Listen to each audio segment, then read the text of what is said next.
এই খাবার ভোগ কোথায় খাওয়ায় গো? ভাও 3 টাকায় খাওয়ায়। এইখানে আশেপাশে প্রথম টিকিট কাটতে হবে। হ্যাঁ হ্যাঁ 50, 60, 80। হ্যাঁ, কোন দিক কোনখান থেকে?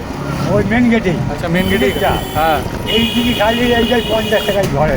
আচ্ছা ওই বলতে 8 টাকা শুরু দিয়ে হ্যাঁ ওই ঘরে 50। আচ্ছা মন্দিরের ওই পাশে হচ্ছে গদা ভবন, আচ্ছা 80 টাকা।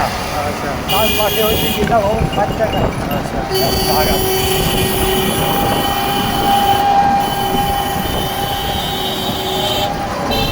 সবাই গেট মেন গেট দিয়েই টিকিট কাটে কি? হ্যাঁ হ্যাঁ।